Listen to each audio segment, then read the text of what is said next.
Iniimbestigahan na ng otoridad ang pagkamatay ng isang kadete ng isang maritime academy sa Calamba City, Laguna.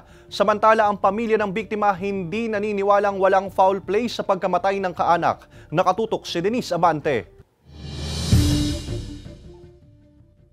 Hindi ko hayaan ganito ang sinapit ng anak ko dahil pumasok siya doon para sa kanyang kinabukasan. Puno ng pangarap para sa pamilya ang panganay na anak na si Vince Andrew de los Reyes. Kaya nag-aral siya para maging marino sa NYK-TDG Maritime Academy of the Philippines sa Calamba, Laguna. Pero sa isang iglap, naglaho ang lahat ng kanyang pinaghirapan dahil si Vince Andrew pumanaw matapos umanong isa lang sa parusa ng isang mas senior na kadete. July 8, 30 minuto matapos silang maghapunan, pinag-report si Vince Andrew ng kanilang senior sa cabin nito. Dito raw siya inutusan ng mas senior na kadete na mag-exercise dahil sa isa umanong offense. According doon sa investigation, si victim was ordered to perform a series of exercises.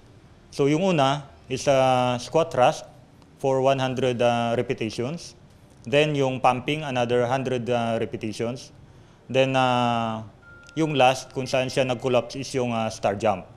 Dinala sa infirmary at isinalang sa CPR si Vince Andrew. Pero nang napansing hirap ng huminga at mahina na ang pulso, isinugod siya sa ospital kung saan siya idineklarang dead on arrival. Ayon sa mga kaklaseng sumama sa kanya sa cabin, walang body contact na nangyari.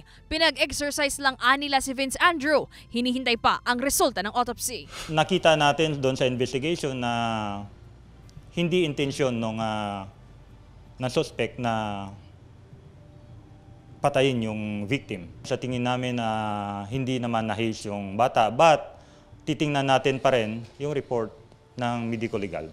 Ang pamilya ng biktima hindi kumbinsido na walang foul play dahil wala raw itong problema sa kalusugan base na rin sa mga medical test na kanyang pinagdaanan bago makapasok sa Maritime Academy. Hindi ako maniwala kung exercise lang.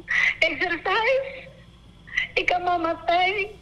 Kung nakita niyo ang itsura ng anak ko sa video ko, sa picture ko, kung exercise lang, saan ang sinabing iingatan? Huwag mag-alala, mga magulang at mga anak ninyo dito, iingatan. Base sa investigasyon, posibleng mitsa raw ng parusa ang paraan ng pagsagot ng biktima sa kanilang group chat. Yung pag-thumbs up, maybe hindi nagustuhan ng senior class. Thumbs up instead of answering ng formal na okay. Sinampahan na ng reklamong reckless imprudence resulting in homicide ang suspect.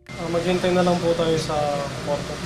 Yung po lahat po para maliwanagan po lahat. Sa isang pahayag, sinabi ng NYK-TDG Maritime Academy na nag-alok na ito ng tulong at counseling support sa pamilya ng biktima at nakikipagtulungan sa investigasyon. May ginagawa na rin daw silang full review sa mga patakaran at code of conduct ng eskwelahan kasunod ng insidente. Naiuwi na ang katawan ni Vince Andrew sa kanilang probinsya sa Oriental Mindoro. Denise Abante, Balitang Southern Tagalog.